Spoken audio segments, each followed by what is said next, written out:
C'est la beauté des locaux déjà. Il y a beaucoup d'espace, c'est très lumineux, c'est très aéré.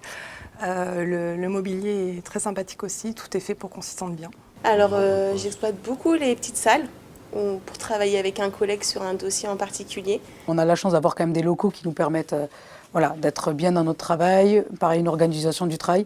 Et je pense que ça permet de... Mieux on est dans les locaux, plus je pense on est productif. Et ça c'est très important. Mais ça facilite les échanges sur le temps de travail. C'est spacieux, c'est lumineux, on a envie de venir travailler. Voilà, donc déjà juste ça. Et après, j'avoue que je déjeune plus souvent au bureau. Avant, je mangeais toujours à l'extérieur avec d'autres personnes. Et là, je reste plus ici, déjeuner. On n'est pas très nombreux par équipe. On a de la souplesse, c'est vrai que c'est plutôt plaisant et dans ma situation c'est agréable parce que je suis maman de 2 enfants et la souplesse était un élément indispensable en fait pour mon entrée ici. Si j'ai des impératifs familiaux, de pouvoir m'organiser de manière à ce que je puisse répondre en fait à mes impératifs familiaux et aussi professionnels. On a beaucoup d'outils qui nous permettent en fait d'échanger entre nous. Bon, déjà il y a le téléphone et puis on a des outils d'échange messagers. En fait, ils nous laissent libres. On n'a pas de contraintes. Si demain je veux discuter avec quelqu'un du social, j'aurai forcément pas de remarques. Ils nous encouragent en plus à faire tout ça. Ils ont créé des salles de réunion pour qu'on puisse se retrouver et travailler tous ensemble. C'est vraiment une relation de confiance totale. Il y a un réel échange. Ça dépend un peu du planning aussi de mon conjoint. Soit c'est moi qui emmène les enfants, donc je débauche un peu plus tard et je débauche plus tard du coup. Soit c'est lui qui emmène les enfants et je débauche plus tôt. Quand je dis à des copains ou à des amis où je travaille et dans quelles conditions on travaille, en tant que cabinet, ils sont assez surpris, quoi. Ici, les portefeuilles sont bien attribués. On n'a pas trop de charges de travail. Enfin, comparé à mon ancien cabinet, je trouve qu'on a moins de charges de travail. Elles sont bien réparties. Le principe, c'est qu'on est quand même assez libre, c'est assez souple. Par contre, il y a des règles forcément à respecter ou la présence. Il faut quand même qu'il y ait une certaine trou de présence par rapport à nos collègues pour qu'il y ait toujours quelqu'un au cabinet pour assurer la réponse aux clients. Donc voilà, on essaye d'échanger en amont pour voir qui c'est qui, en fonction des priorités aussi de chacune. Donc voilà, c'est un petit peu ça qu'on met en place. J'ai besoin de voir les gens de mon équipe, de discuter avec eux si j'ai un problème. C'est la première fois qu'autant de personnes me font confiance et du coup, on a envie de se donner à fond à 100%. Je ne saurais même pas comment vous l'expliquer, mais je ne pourrais pas repartir dans un autre cabinet où je n'aurais pas la confiance, c'est sûr. Et donc c'est vrai que j'avais une appétence pour le management. J'essaye d'être à l'écoute de leurs problèmes personnels, d'adapter. C'est vrai qu'on a un métier qui est assez prenant. J'ai deux chargés de dossier qui sont mamans. Donc il y a l'organisation avec les enfants. Donc on essaye de... Voilà, s'il y a des soirs, il faut qu'elle débauche un peu plus tôt. Après, quand on part en clientèle, je demande à ce qu'elle soit là. Et donc on s'y retrouve assez bien. Je suis assez... J'essaye d'être plus souple sur certaines choses, d'être à leur écoute pour qu'elles soient disponibles après quand on part en clientèle. Il est principalement là pour répondre aux questions auxquelles je ne vais pas avoir la solution tout de suite. Il m'accompagne aussi à certains rendez-vous bilan. Il va superviser les dossiers. Il est très présent en fait. C'est une épaule sur qui on peut s'appuyer.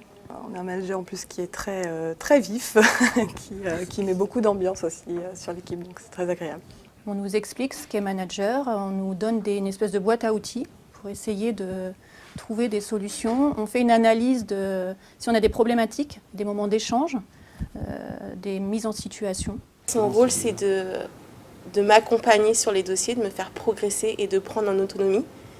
Et d'animer aussi un peu les équipes, celles qui nous encouragent quand on est un petit peu, surtout en période fiscale, quand quelquefois on a trop de dossiers, on se sent perdu. Elle est là pour nous encourager, pour nous rebooster quand on en a besoin. Et je pense que c'est sa qualité principale. Pour moi, manager intermédiaire, c'est transmettre la stratégie d'entreprise, les valeurs de l'entreprise à mes collaborateurs. Voilà. C'est elle qui valide, c'est notre manager quand même, elle est à notre écoute, c'est-à-dire que si on a besoin, voilà, il y a des fois où elle va avoir plus de liberté, mais par contre, en fonction des contraintes aussi, c'est elle qui va valider si c'est oui ou non, si c'est possible, ce qu'on souhaite. Forcément, moi je dois m'assurer qu'on réponde aux attentes de clients, qu'on fasse les bilans, on a des deadlines administratives, donc je dois m'assurer de ça. Et pour moi, c'est le contrôle que j'ai à faire. Le but, c'est que le travail soit fait. Ce côté pouvoir prendre des initiatives aussi, que ce soit voilà, dans le travail, c'est très agréable de pouvoir monter aussi en compétences parce qu'on me donne la possibilité de le faire. On fait beaucoup d'activités ensemble. On a fait un barbecue il n'y a encore pas longtemps, on a fait une crêpe party et nos experts nous suivent dans tout ça, ils pourraient nous dire non et justement ils nous encouragent à faire ces actions. Ici notamment, on essaye de se déplacer plutôt que d'utiliser le téléphone, justement d'aller voir les collègues, on a quand même de l'espace, puis ça permet aussi d'échanger de vive voix avec les collègues, la convivialité, l'entraide, la solidarité. C'est vrai que ça permet plus de se voir et de discuter.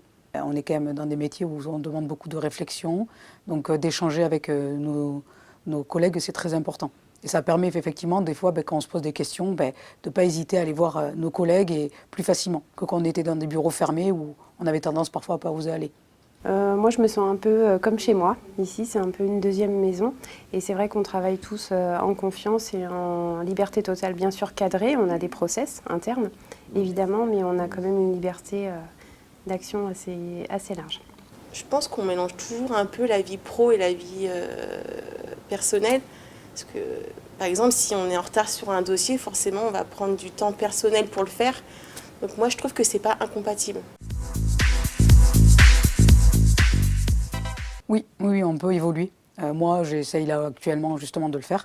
On me propose une évolution, d'accompagner un de mes collègues sur d'autres parties que je n'avais pas avant, et donc d'évoluer dans mon poste actuel. Quand j'ai intégré TGS il y a 4 ans, j'avais déjà un projet de formation, audit social.